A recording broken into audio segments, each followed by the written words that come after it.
So let's begin the lesson. Two gentlemen of Verona. As we drove through the foothills of the Alps, two small boys stopped us on the outskirts of Verona. Now, outskirts means basically the almost the place from where a city began, the boundary of some place. So we were. The narrator says that he, along with some of his friends, was almost about to enter the city of Verona while they were driving through the foothills of the Alps mountains, and we were stopped. We encountered two young boys. They were selling wild strawberries. Don't buy, warned Luigi, our cautious driver. You will get fruit much better in Verona. Besides these boys, the narrator and his friends, they had a driver named Luigi, and he simply, just as a just trying to be a good guide as well as a driver, he warns them that don't buy fruits from these boys, because again we have this perception na ki this is the they're like they're selling local fruits. Do not buy from them, take it from a better place. So in that case, he warned them that don't buy from these boys. आपको आगे और better in Verona, you will probably get better food. This is what he warned.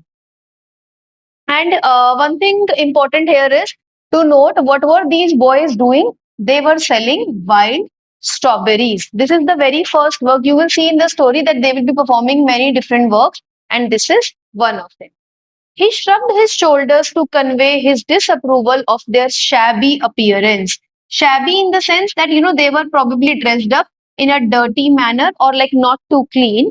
So he shrugged his shoulders. Basically, he was not approving, he was not okay. He asked them not to buy anything from these boys. Now, this fourth extract is important when it comes to character sketch. So we'll need to write mention all these things. One boy had a worn jersey. Worn means it was like से घिस जाता है कोई चीज. So it was worn out. It was too old, almost in the condition of getting torn up, and cut off khaki pants. This description is very important. He was wearing a jersey and cut off khaki pants. You can even see in the picture beside. The other, a shortened army tunic. Tunic is almost like a coat. So the other boy, the second one, was wearing a short army tunic, gathered in loose folds about his skinny frame. He had skinny body because, as I mentioned, that they were they were poor, and they did not spend much money on them, on their diet and their clothing. So he was wearing some very loose clothes, which probably is an assumption that maybe either they had borrowed the clothes from somebody, or like since they were poor, so somebody gave it to them, and that's why they were not of his size. And he was quite skinny. Yet gazing at the two little figures, gazing means looking. Gazing is looking. So while looking at these two little figures, who are these figures? The two brothers with their brown skins, tangled hair, and dark, earnest eyes. Important thing about them, their eyes were quite earnest. This means that, in their eyes, one could see the innocence as well as maturity at the same time. We felt ourselves strangely attracted. Who is this we? This we is narrator and his friends, about whom the story does not talk about. My companion spoke to the boys. So one of my friend or whoever I went along on the trip, he talked to the boys, not me, and he discovered that they were actually brothers. Nicola, the elder, was 13. He was 13 years old, and Jacopo, who barely came up to the door handle of the car. So he was that little, that short, that he hardly came near the handle of the car. Now, can you imagine somebody that little who जो गाड़ी के handle तक आ रहा है almost, that at that age a child is working so hard day and night. He was nearly 12. We bought their biggest basket and then set off towards town. So basically Luigi की बात नहीं सुनी. Luigi ने warn किया था not to buy anything from them. But he says for some reason, we don't know why, we felt ourselves very attracted. हमें बहुत connection feel हुआ with the boys, and we ended up buying one of their biggest basket. And उसके बाद we left for town. ठीक है? Yes. From fifth point, next morning, coming out of our hotel, we saw our friends bent over shoe shine boxes beside the fountain in the public square, doing a brisk business. Brisk in the sense, the busy business. So he says the first day when they saw the boys, they were selling wild strawberries. But the next day, when they came out of their hotel, they saw the same two boys, but this time they were not selling strawberries. They were actually shining, polishing the shoes, and they were in the public square. So you see public square in the sense that it was basically a common place, a common a ground where most of the tourists came. So it was a busy spot, and that is why these boys had chosen this spot so they could have more customers and more work. And they were quite busy in their business right now. We watched for a few moments, and then as trade slackened basically means as the trade reduced. So initially when we saw them, they were very busy.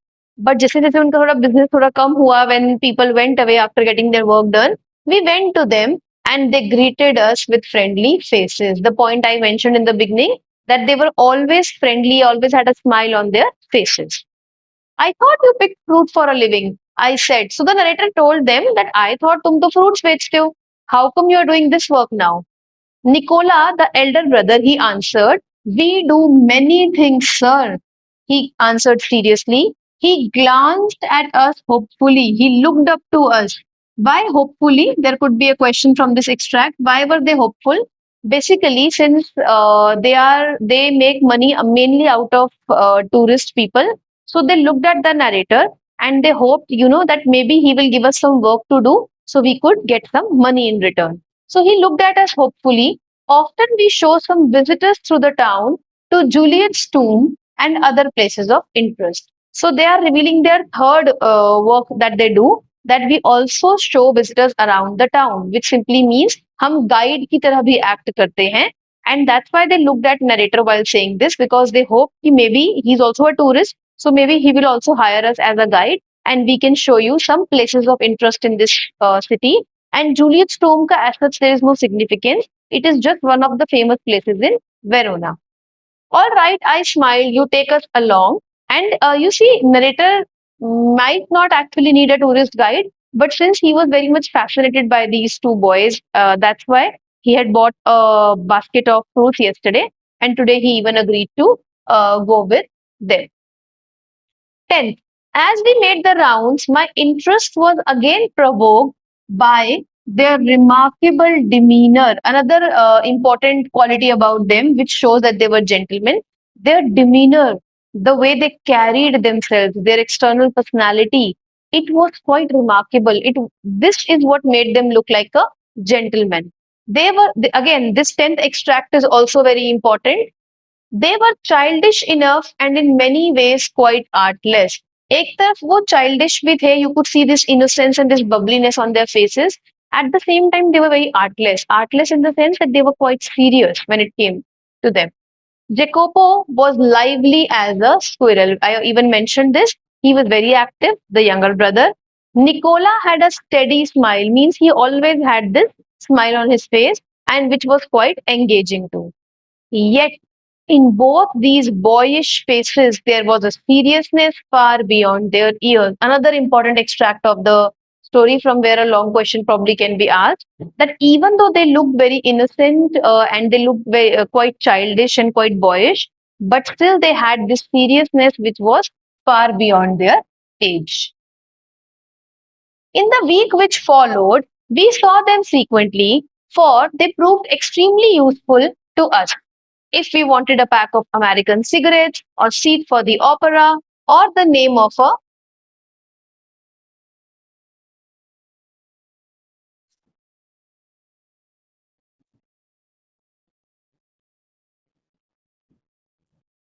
Hmm.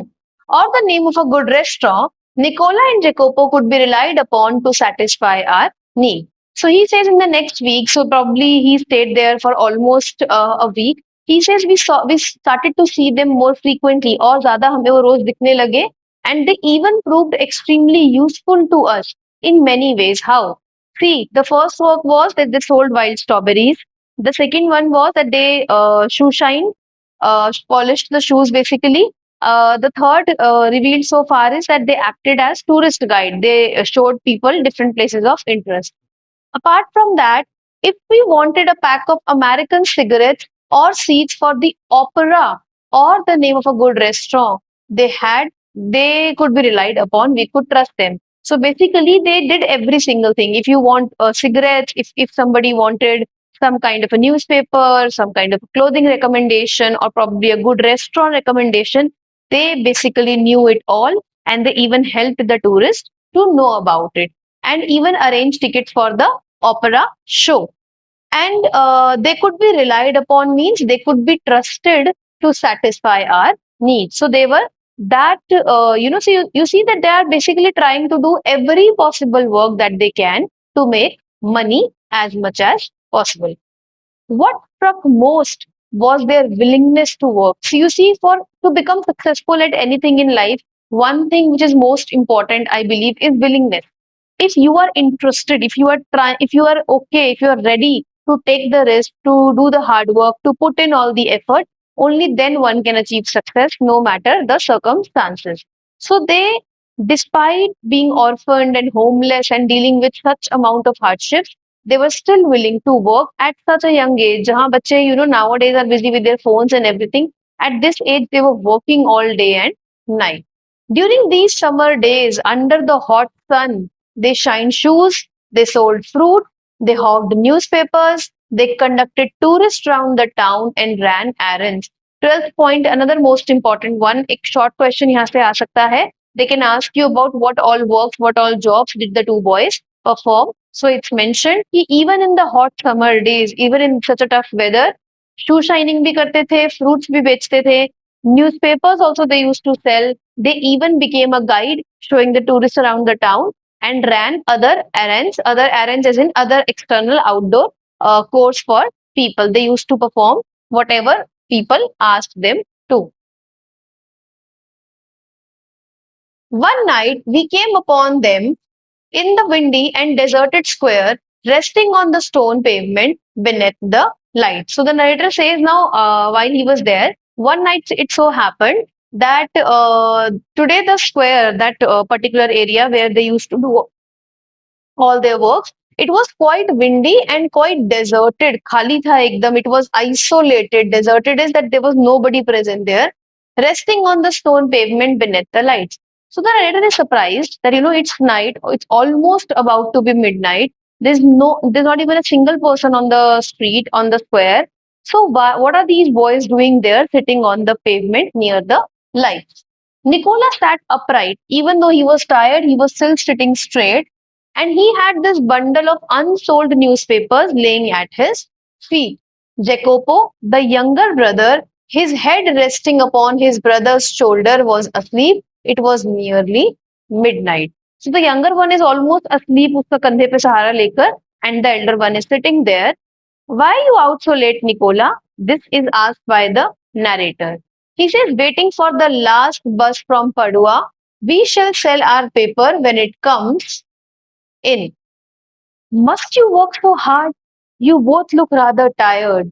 And see, the most important dialogue by Nicola here is, we are not complaining, sir.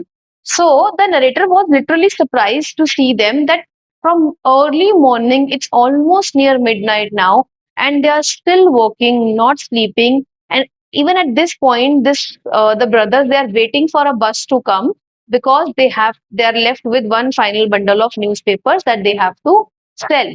So the narrator, being shocked and at the same time inspired by them, asked them a question that why do you work so hard? You look so tired. And Nicola, here he says, we are not complaining, sir. As I mentioned, that he had a high sense of self-esteem, and he simply says that no, sir, we are not complaining. I don't have any complaints. I'm not bothered by the fact that I'm working day and night. This is my own, problem. So I'm not complaining to anybody. But next morning, when I went over to the fountain to have my shoes shine, now he asked. Again, see, he was curious the first time, he was curious the second time, he was curious the third time he asked, but he did not get any answer. So now, next fourth time, he could not contain it and he said, Nicola, the way you and Jacopo work, you must earn quite a bit. अच्छा खासा कमा लेते होगे, at least, I mean, enough to have a good living. You spend nothing on your clothes. You eat little enough. Whenever I see you having a meal, either you are eating black bread and figs, In terms of fruit, वो सिर्फ fix खाते हैं और mostly a black bread. Tell me then, what do you do with your money? So here the narrator finally asks a very personal question that what exactly do you do with your money? ना अपने खाने पे spend कर रहे हो, ना अपनी clothing पे spend कर रहे हो. So what are you doing with your money? You're working all day, you're working all night, but where does your money go? He colored deeply under his sunburn. He colored deeply under his sunburn and then grew pale. So on listening to this question, Nicola का reaction क्या है? He colored, basically he became shy at this, like his face kind of turned reddish, and then suddenly he became pale. He looked to the ground. You must be saving up to emigrate to America. So basically Nicola ने कोई answer नहीं दिया and he just simply turned his head down. So the narrator again puts up another question. Are you trying to emigrate to America? Do you want to go to America and settle there? Then maybe you are saving money for that. He looked at me sideways and then spoke with an effort. So finally, now Nicola speaks. We should greatly like to go to the States, but here at present we have other plans. So you see, Abhi bhi, despite the narrator has asked him twice or thrice, he's not revealing anything and he simply says, yes, sir, such a gentlemanly behavior, he very politely replies that yes, we would like to go to the States someday, but at present we have some other plans. He's not revealing my sister is undergoing a treatment. I am going through a lot of hardships. I'm an orphan. No complaints at all. And then again, now AJ Cronin, he doesn't rest. He still asks, what plans? He simply smiled uncomfortably. Now, why uncomfortably? Because he did not like being questioned about his personal life and he did not want to reveal anything. He simply says, just plans, sir, he answered in a low voice. Well, I said, we are leaving on Monday. Is there anything I can do for you before we go? So now the narrator, he kind of gave up on asking his questions and he simply mentions that me and the people I've come with, we are leaving on Monday. We're leaving Verona. So is there anything that I can do for you? Acha, up you see the difference between the reaction of Nicola and Jacopo. When asked about help, Nicola simply shook his head. He denied that no, we don't need any help, thank you. But suddenly, Jacopo, the younger one, he said, sir, he burst out, every Sunday we go to this country, to Poletta, which is 30 kilometers away from here. And how do we go? We basically hire bicycles on rent. So rent पे bicycles लेते हैं and they drive to Poletta and then they come back. But tomorrow, since you are so kind, since you're offering us to help, you might send us in your car. So basically, what they meant was that you have this driver Luigi. So you can, if you can do us a favor tomorrow on Sunday, because Monday तक तो आप हो यहाँ पर. So on Sunday tomorrow, you can send us in your car to Poletta.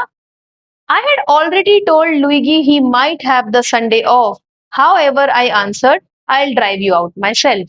So, for Sunday, he had given off to his driver. So, and now the boys had made a request, and obviously, he was so fascinated by these boys and he was so curious about their life. He loved to spend time with them. So, he could not deny them. And he simply said, okay, fine, I'll drive you out myself.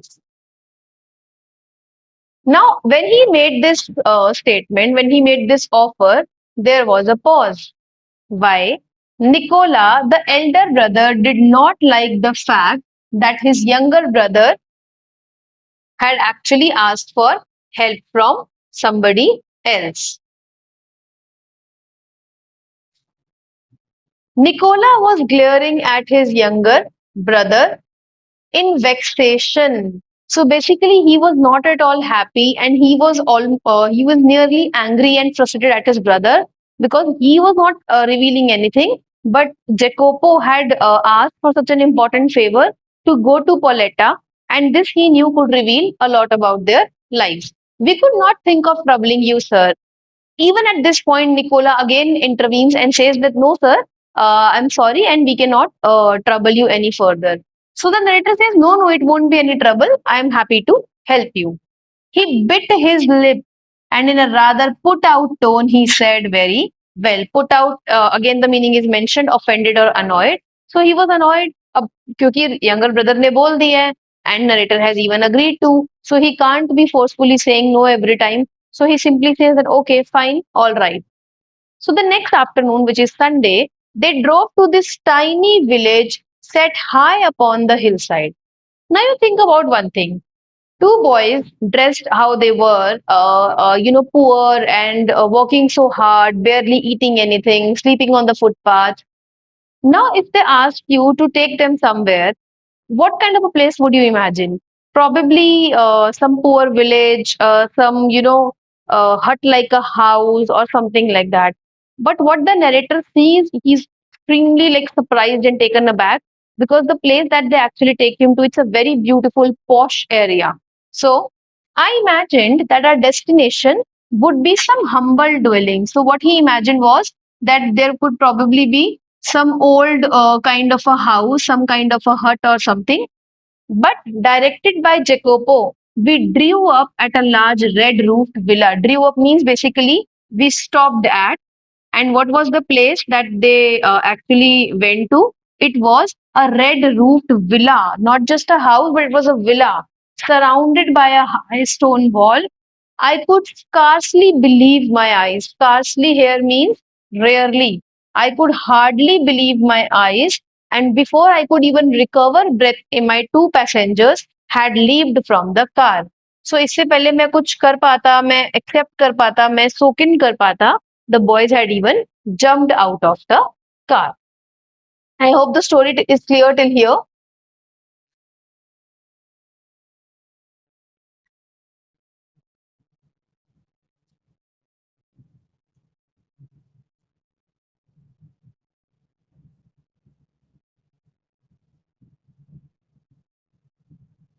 We shall not be long, sir.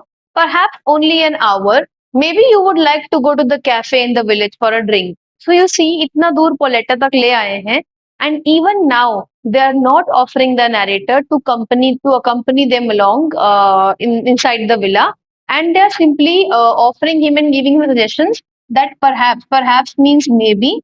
He says maybe we'll just be here only for an hour. You can till then go to some nearby cafe in the village for a drink. And after that, they went away, and there was this wall of the villa beyond which they disappeared, and they were no longer in sight. वो दिखना बंद हो गए. After a few minutes, I followed. Obviously, the narrator, he was obviously curious. He wanted to know how come these two young boys who could not even afford, who were not even spending on their clothing and food, how come they were entering such a big villa? What was the reason? What was the secret behind it? So obviously he was curious and he followed them secretly. And there was this grilled side entrance, and determinedly I rang the bell to the villa. A pleasant looking woman. Now, who is this woman? She is the nurse who is taking care of the sister of these two boys. A pleasant looking woman with steel rimmed spectacles appeared, and I blinked as I saw that she was dressed in the white uniform of a trained nurse. So basically, she was wearing the clothes of a nurse. I just bought two small boys here. The narrator informs the woman that, I have come with with the two young boys who just entered. Ah, yes, her face lit up. Basically, she became happy. So you see, such was the characteristic of the two boys that just because he was a known two of the boys, she became happy. She opened the door to admit me. Nicola and Jacopo, oh, come, I'll take you up.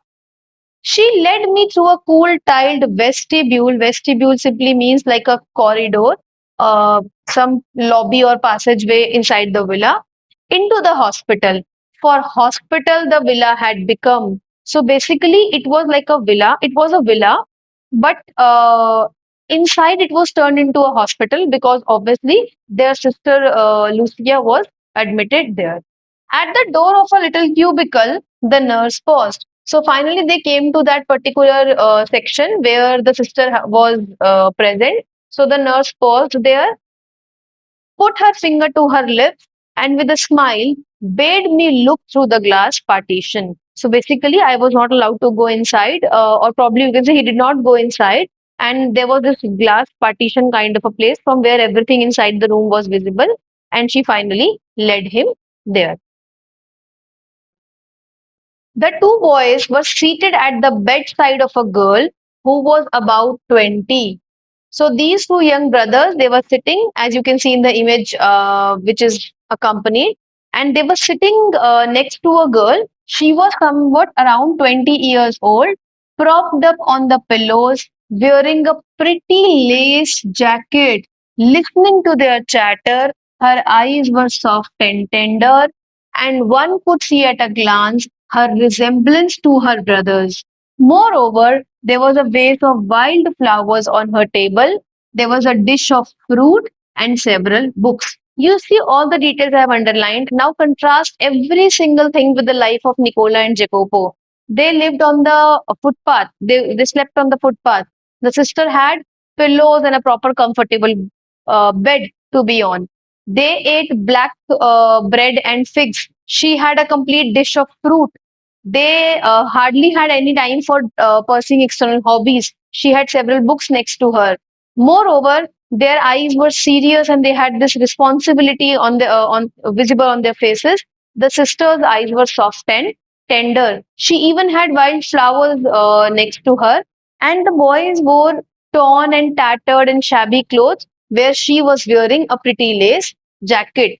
So, what I'm trying to highlight here is that enduring all the hardships alone, they provided every single comfort possible to their sister Lucia.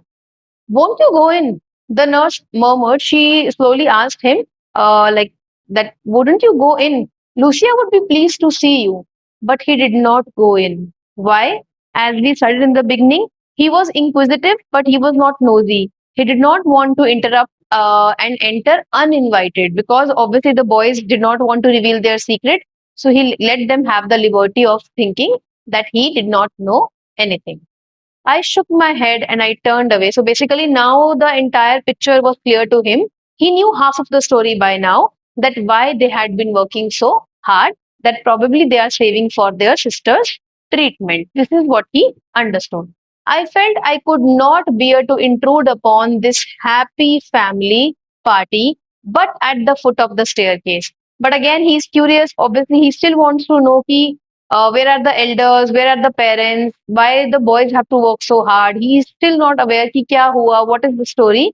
So I drew up, means he stopped and he begged her. He actually requested the nurse to tell me all she knew about these boys. So he asked the nurse that I want to know everything about the two boys. What is their story? And obviously, she was eager to do this. The nurse told the entire story, whatever she knew. Even the nurse not aware of every single thing. She explained that they were quite alone in this world, except they only had one family member, which was their sister. Their father, already a widower, which means that their mother was already dead before the war. I mentioned this thing in the beginning. Even the father was a well known singer. He had been killed in early part of the war. So, again, the reasons are not mentioned why exactly he had been killed, but during the war he had been killed. And shortly afterward, after the father, they lost their father, a bomb had destroyed their home and thrown the three children into the street. So you see how much they had to face. Remember, we studied one thing called innocence versus cynicism. So this is the cynicism part. This is the cruelty of the world, that because of the war, how many collateral damages take place. They had always had a very comfortable and cultured life. So you see, that's why they had gentleman-like qualities.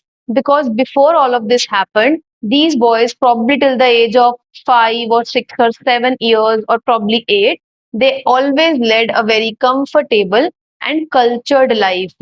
Obviously, their father was a well-known singer. He was famous, so he definitely assumption is that he made a lot of money. So these three children were living very comfortably.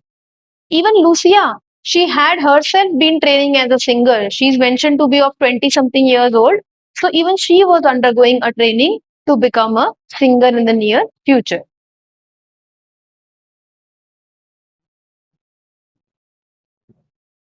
And they had suffered horribly from near starvation and exposure to the cold winter. So when the war was going on, since they had lost their parents and their father and their home as well, and now they were living on the streets, so they were almost near starvation, almost about to die from starvation, and even the exposure to such a harsh weather because they had no roof over their head. For months, they had barely kept themselves alive in a sort of shelter that they built with their own hands amidst the rubble. So, for a few months after that, they kind of made a makeshift shelter, मतलब एक temporary shelter built कर लिया था जो खुद से बनाया था out of the amidst the rubble, amidst the remaining remains of the war. Then for 3 years, the Germans came and Germans ruled Verona. So these boys, they started hating the Germans. Obviously, they blamed Germans for taking away their father, for taking away their home, for bringing them on the streets, and where they were almost starving. So when resistance movement began, when secret resistance movement began against the Germans, these two boys. Since they hated the Germans so much, they were the first one to join that movement. So when the war for 3 years, they went to take part in that resistance movement. And when the war was over, and finally there was peace in Verona at last, they came back to meet their beloved sister and they found her. But the problem was when they came back, they discovered that Lucia was suffering from tuberculosis of the spine. Remember the name of the disease? Many a times a question can be asked from here. What was the problem? The sister was suffering from tuberculosis of the spine. Now, narrating the story, the nurse it became too heavy. The nurse paused. She took a quick breath. Did they give up? I do not have to answer that question. So the nurse makes a rhetorical question. This question she's not actually asking the narrator. It's a rhetorical question. What's a rhetorical question?